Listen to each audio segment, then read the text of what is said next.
It's 2 p.m. Shelter opens at 3 p.m. So I'm in my little cave.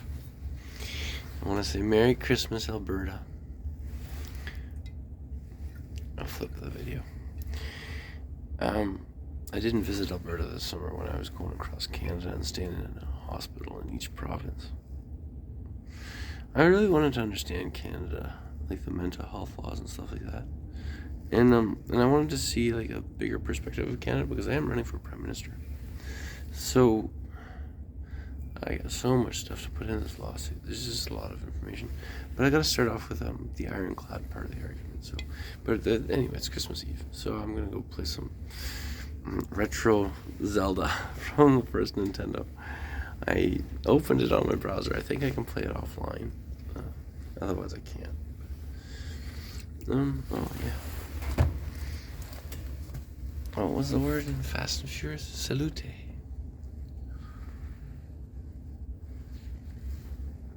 And a Merry Christmas to my honey, Lindsay, in Taiwan. And I miss her, miss you. So her name in Chinese is Xiao Fan Xiu. And I think I can say that better. Xiao Fan Xiu. And the Xiao is her family name, but and I just pronounced it 2 different ways there. I don't know if it's a third accent or fourth. But the first name is Fan Xiu, and she gave herself that name after we broke up. And her name used to be Xu Fan, and so she like flipped it around. And for me, the flipping around was symbolic, but for her, she got to pick the meaning of the name. The meaning of the name is wind in her sails, which is exactly the picture of the canvas on the 2021 dimes that were printed in Canada that were not circulated, the rare ones. And so I've been kind of giving away dimes with Blue Ocean on them. I dropped 600 of them at the RBC branch on Hornby Street too one day when I was in need of money to, well, anyway. Visit the girl who has adequately sufficed my sexual longings. And Lindsay told me that she's happy to hear that I found a girl here, because me finding a girl takes a compatibility match that most people are not able to stomach. So, and this girl is just, I mean, oh my God. So Lindsay and I are best friends, and she told me she doesn't miss my penis. She never really let me, I mean, like, she enjoyed sex when we were having sex, but it was never a big part of her life. Just like eating isn't a big part of my life. I mean, I did have a nice meal outside. I had some bread from yesterday, some pack of sardines, but I don't need like fancy stuff. And if I don't eat for a long time, it's okay too. Although I think it's getting harder now with my body getting older. I'm not so sure about that, but seems to be already longer than I wanted.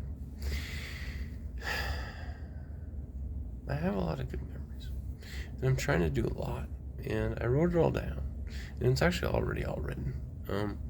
I'm just going to connect the dots going forward in a more expeditious manner, which is going to collapse the need of time quicker, which is what A Course in Miracles is all about. So, the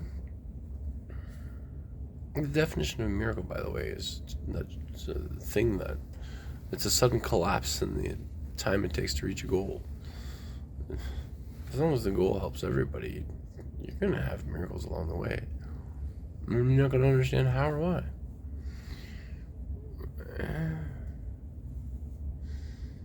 You know, you could ask, and I might be able to explain some of it to you. I did the whole math thing. I mean, 1 divided by 0 turned out to equal 0. Who would have thought? Anyway, what else? So Lindsay and I, we're just bumbling along. Like, we're best friends for 20 years. And she's been through the ups and downs with me. Like, and she studies A Course in Miracles every day too. Went right through the workbook. I know, it was wow. And we were talking about it, and it was awesome. I mean, each time we did it, we practiced more mutual forgiveness. We had real weird things happen in our life, like real weird. But it was like, as long as we both forgave the weird, then miracles could be worked through us together to affect the world faster. Like 1 and 1 make 11 in eternity, or the concept of in eternity there are no numbers. So, anyway.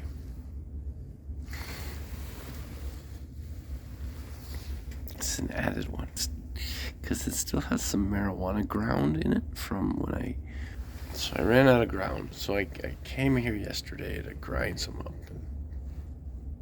Oh, and I met Venezuela on the street today. A guy that I knew from May or June at the Catholic Charities homeless shelter. He doesn't smoke cigarettes either, just pot. Oh, I love that guy. Love that guy. Give him a dime, too. I mean, there is an appreciation for people that I didn't understand when I was a college teacher. And if you're working for money somewhere, you have my sympathies. You have my sympathies.